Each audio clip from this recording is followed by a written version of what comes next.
최근에 뉴스들을 보니 이 무기력함과 우울함이 해소되지 않아서 극단적인 선택을 하는 사람들이 참 많이 보도가 되었었습니다. 더욱 안타까운 것은 그 선택이 자기 자신 혼자만의 선택이 아닌 것들이 많이 보도가 됐습니다.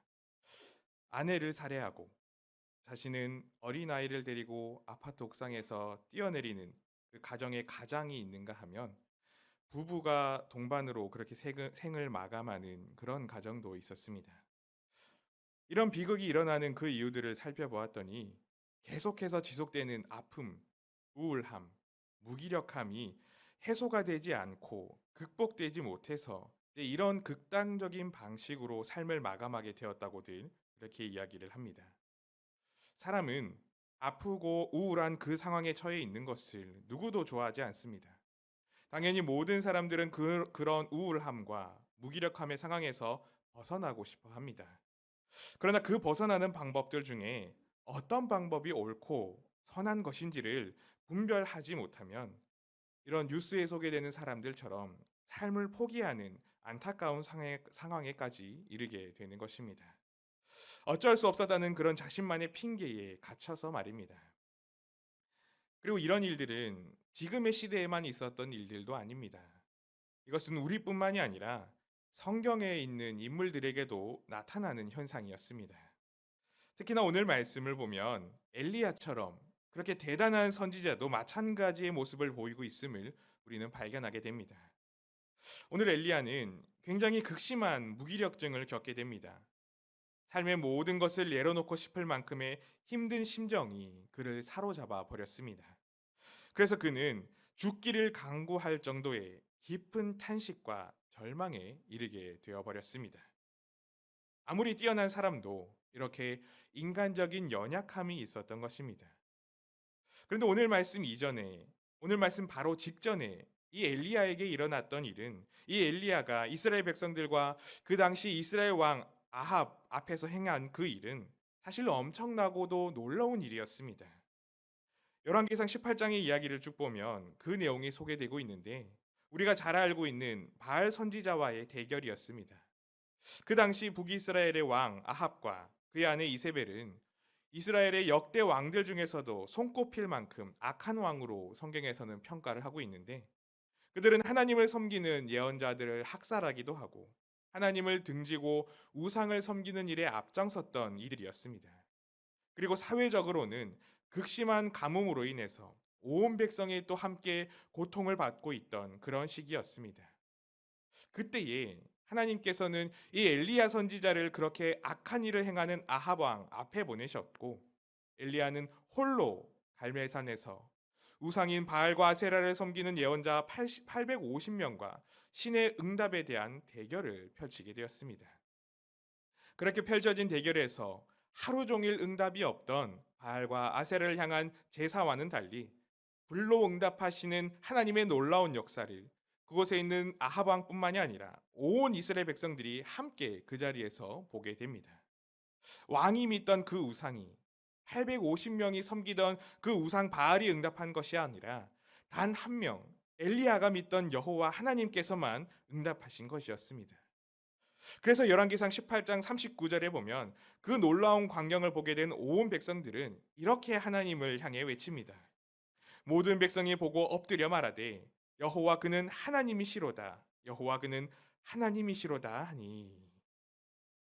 이 놀라운 일 후에 하나님께서는 계속된 가뭄을 그치게 하시고 비를 내리게 하셔서 이 땅의 진정한 주인이 하나님이심을 온 백성이 보게 하셨습니다.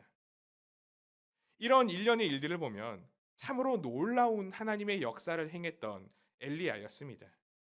그렇기 때문에 인간적인 관점과 인간적인 마음으로 보자면 정말 큰 성취감이 가득 차 있을 만한 그런 만족의 상황이었을 겁니다. 그런데 그런 순간 그 성취감과는 반대되는 결과들이 엘리야에게 찾아옵니다. 그 일로 인해 이방의 우상을 지극히 섬기던 왕비 이세벨의 큰 미움을 사게 됩니다. 그래서 오늘 본문 1절에서 2절 말씀에 그 이세벨은 이렇게 행동을 하게 됩니다. 아합이 엘리야가 행한 모든 일과 그가 어떻게 모든 선지자를 칼려 죽였는지를 이세벨에게 말하니 이세벨이 사신을 엘리야에게 보내어 이르되 내가 내일 이맘때에는 반드시 내 생명을 저 사람들 중 한 사람의 생명과 같게 하리라. 그렇게 하지 아니하면 신들이 내게 벌 위에 벌을 내림이 마땅하니라 한지라.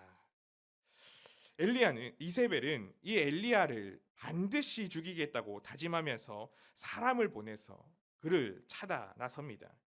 엘리야를 죽이지 못하면 내가 벌을 받게 될 것이라고 그렇게 말할 만큼 화가 치밀어 오른 상태에서 이 사람을 파견했기 때문에 엘리야의 목숨은 사실 이제 끝이 난 것이나 다름없는 그런 상황이었습니다.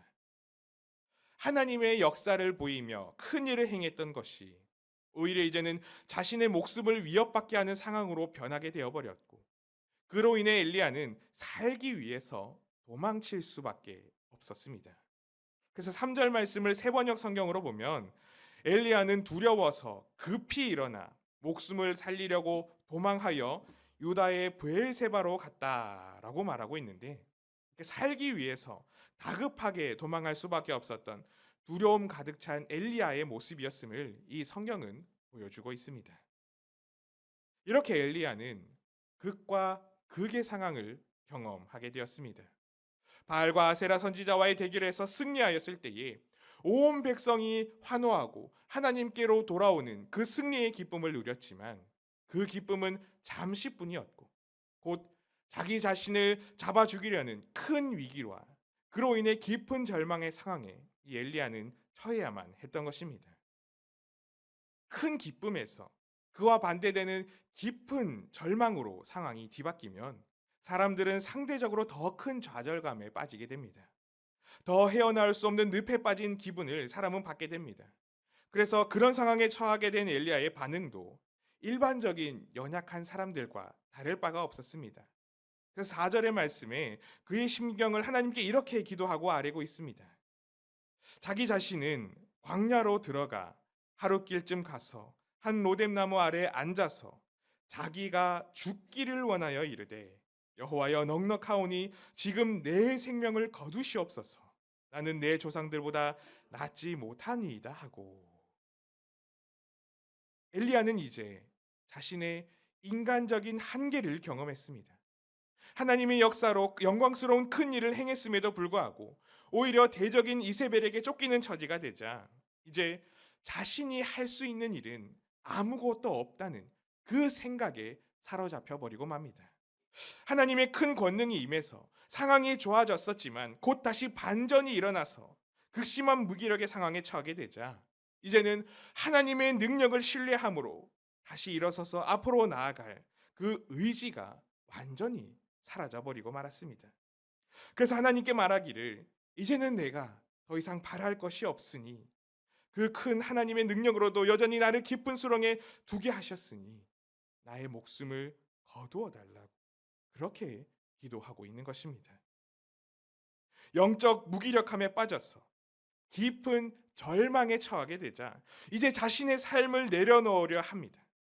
더 이상 무엇인가를 내가 할 수 없다는 그 절망적인 상황과 자신이 정한 한계를 보고서는 이제 나 자신은 되지 않는다고 그렇게 결론지어 버리는 것이었습니다. 어쩌면 이것이 지금의 시대를 살아가는 사람들의 모습과 너무나 닮아 있지는 않습니까? 우리 삶은 때로는 기쁨으로 충만한 삶을 살아가는 경우도 있지만 때로는 예상치 못한 절망과 아픔이 찾아오기도 합니다. 파도에도 높고 낮음이 있듯이 우리 인생에도 그렇게 높낮이가 있는 경우가 많습니다. 그리고 그런 인생의 높낮이가 내가 원해서가 아니라 나로 인해서가 아니라 나를 둘러싼 환경으로 인하여 그냥 그렇게 되어버리는 경우들도 상당히 많이 있습니다. 엘리야가 하나님 앞에서 선한 믿음의 역사를 행했음에도 불구하고 오히려 목숨의 위협을 받아야만 했던 것처럼 말입니다. 그리고 내가 들인 노력이 행복한 결실을 맺는 것이 아니라 오히려 나를 힘들게 하는 그 상황을 마주하게 되면 우리는 그때 그로 인하여 극심한 무기력함과 상실감에 빠지게 됩니다. 그리고 그렇게 우리의 한계를 나 스스로 정해 버리고 맙니다. 이것은 일반적인 삶에서도 그렇지만 특히나 그리스도인인 우리는 믿음에 있어서도 마찬가지입니다. 우리는 때론 믿음의 무기력함에 빠지기도 합니다. 하나님을 신실하게 믿고 의지하며 나아갔음에도 불구하고 그 기도에 응답받지 못했다 생각해서 그때 찾아오는 하나님에 대한 실망과 회의와 함께 영적 무기력의 상태에 빠지기도 하고, 또 때로는 말씀과 기도로 놀랍게 충만하게 되어져도 채워지는 은혜와 평안을 그렇게 누리다가도 이 엘리야처럼 이렇게 곧바로 찾아오는 나의 불안하고도 힘겨운 현실의 상황으로 인하여 힘에 부딪히고 그 아픔이 시작될 때 우리는 영적 침체에 빠지기도 합니다. 그래서 엘리야처럼 이제는 믿음으로 내가 못 살겠다고, 나의 삶의 그 믿음이, 나의 삶에 이 하나님이 아무런 영향력을 줄 수 없다고 말하며 하나님의 한계를 내가 정해버리고 이제는 그저 모든 것을 내어 놓아버리고 포기해버리려 하는 극심한 영적 무기력의 상태에 놓여지기도 합니다. 그런데 비록 나의 삶과 믿음이 그렇게 무기력해지고 놓아버리고 싶으며 아무것도 할 수 없을 것 같아 보이는 상황에 우리가 처해 있다 할지라도, 그래서 하나님의 역사가 내 삶에 사라졌고 이제는 나만 홀로 있다는 그 생각이 우리를 지배하는 그 상황에 내가 처해 있다 할지라도 우리를 지극히 사랑하시는 하나님께서는 여전히 그리고 쉼없이 나를 위해 일하시고 계십니다. 오늘 말씀에서 엘리야가 목숨의 위협을 받으며 쫓겨다님으로 말미암아 찾아온 그 극심한 무기력의 상황 속에서도, 모든 것을 포기하겠다고 선포하며 잠들어 버린 그 상황 속에서도 하나님께서는 여전히 이 엘리야를 위해 일하시고 계셨습니다. 본문 5절에서 6절 말씀을 보면 이렇게 말씀하고 있습니다. 로뎀나무 아래에 누워 자더니 천사가 그를 어루만지며 그에게 이르되 일어나서 먹으라 하는지라. 본즉 머리맡에 숯불에 구운 떡과 한 병 물이 있더라. 이에 먹고 마시고 다시 누웠더니. 먼저 하나님께서는 그 지친 심령을 어루만지십니다. 하나님의 이 어루만지심에는 위로와 회복이 있습니다. 감히 세상이 줄 수 없는 놀랍고도 깊은 평안이 있습니다. 그리고 이 어루만지다라는 단어가 여기에서 사용되는 그 형태를 보면 지속적인 동작을 나타내는 그런 형태로 사용되고 있습니다.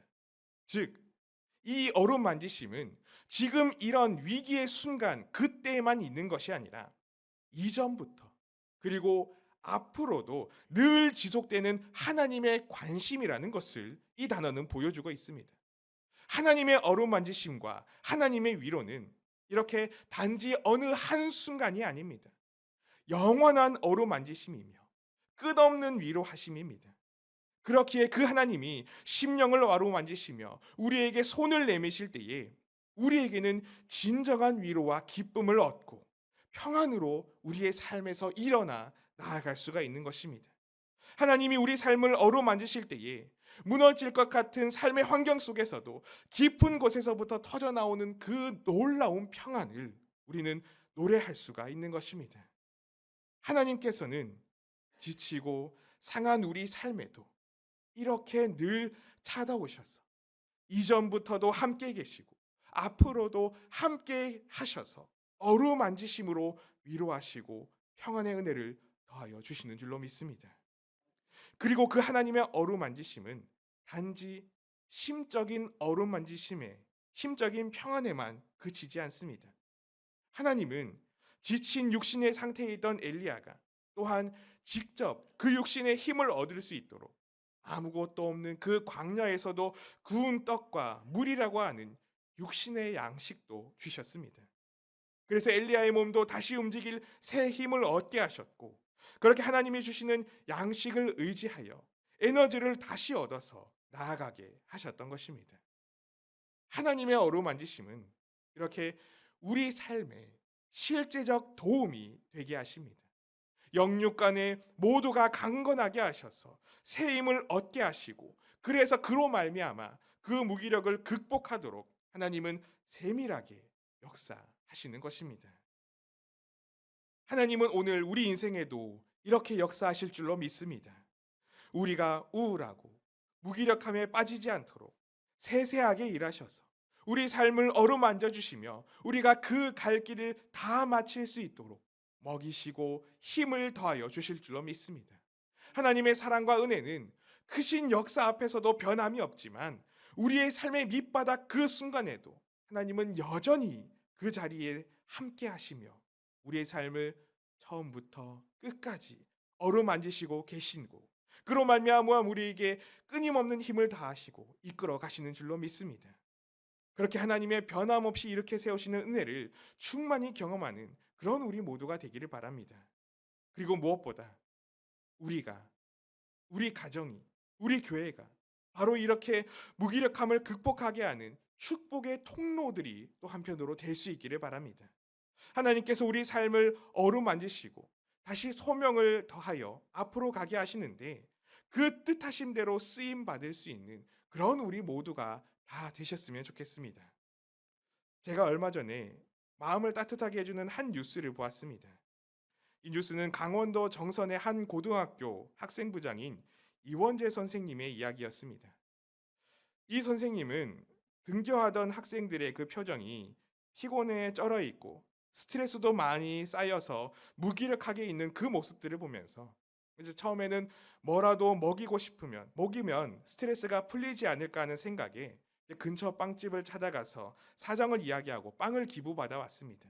그리고 그렇게 가져온 빵과 또 우유를 준비해서 등교하는 아이들이 서로 친구들을 끌어안고 사랑해라고 외치는 임무를 수행하면 그 빵과 음료를 나눠주는 이른바 사랑의 모닝 카페를 시작합니다. 그리고 이 선생님은 가능하면 학생들 이름을 모두 외워서 불러주고 싶어서 전교생의 이름을 외우고 아침마다 그들에게 인사하며 먹을 것을 준비해 나눠주었습니다. 때로는 호떡을 굽기도 하고 어묵을 준비하기도 하고 핫도그를 준비하기도 하는 등 여러 준비를 하면서 그 피곤에 지친 무기력한 아이들의 아침을 챙겨주었습니다.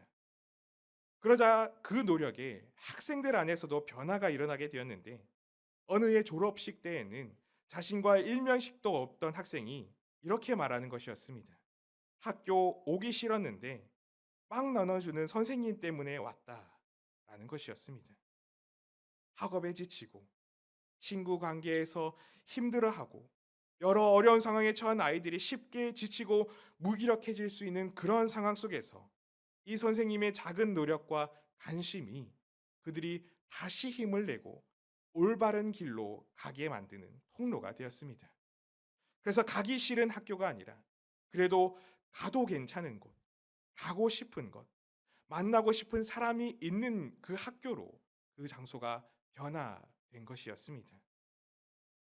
저는 이 이야기를 생각하면서 우리 믿음의 사람들이나 믿음의 가정이 그리고 우리 염천 교회가 이렇게 사랑을 베풀므로 말미암아 위로를 해줌으로 말미암아 오고 싶은 곳, 머무르고 싶은 곳, 힘을 주는 곳, 아픔을 극복하게 하는 그곳이 되어야 하지 않을까 하는 생각을 하게 됐습니다.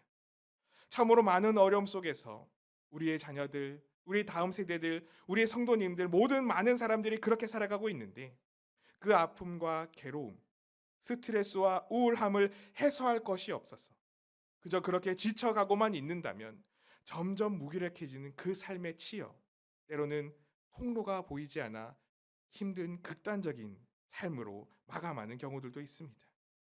그것을 풀어내는 것이 폭력적이고 악한 방법으로가 아니라 우리가 믿는 하나님, 그 하나님의 은혜를 통하여 그리고 선하고 사랑의 방법으로 그 믿음과 은혜의 방법으로 우리의 가정 안에서 우리의 교회 안에서 내가 만나는 사람들에게 그렇게 해소되게 한다면 그 삶이 그 인생이 그 가정이 그 교회가 참으로 행복한 세상을 만들어가는 새로운 힘을 더하는 그런 가정 교회가 되지 않겠습니까? 우리는 이 땅에서 먼저 새 힘을 얻어 무기력함을 극복하고 담대히 나아가며 그 은혜가 우리 안에서 그치는 것이 아니라 우리의 가정이 우리의 교회가 바로 이런 행복을 주는 곳으로 놀랍게 변화시켜 나아갈 수 있기를 축복합니다. 그래서 우리를 통하여서 아픔과 괴로움과 무기력함이 극복되어서 이 땅이 이 교회가 만나는 모든 사람들이 하나님의 사랑과 행복과 기쁨이 넘쳐나도록 만들어갈 수 있는 그런 우리 모두가 되실 수 있으시기를 간절히 소망하고 축복합니다. 함께 기도하겠습니다. 사랑의 하나님 아버지, 오늘도 우리 삶에 연약함과 부족함이 있음에도 불구하고 우리를 처음부터 끝까지 어루만지시고 붙들어 주셔서 쓰러지거나 넘어지지 않게 하시고 은혜의 반석 위에 담대히 서게 하시니 참으로 감사를 드립니다. 우리가 때로는 연약함에 사로잡혀서 나는 안 된다고, 이 상황을 나는 극복할 수 없다는 그 악한 생각이 틈탈 때가 있습니다. 그러한 때에 우리를 어루만지시는 하나님의 은혜의 손길을 강력하게 더하여 주셔서 오직 하나님께서 공급하시는 새 힘으로 다시 일어서며 기쁨과 평안의 삶의 자리로 담대히 나아갈 수 있는 그런 우리가 모두 될 수 있도록 축복하여 주시옵소서. 그리고 그런 은혜 받은 우리가 또 사랑의 통로, 위로의 통로, 축복의 통로가 되어 이 세상에 이 하나님의 위로와 사랑을 드러내는 삶을 살아갈 수 있도록 하나님 은혜를 더하여 주시옵소서. 감사를 드리며 예수님의 이름으로 기도드리옵나이다. 아멘.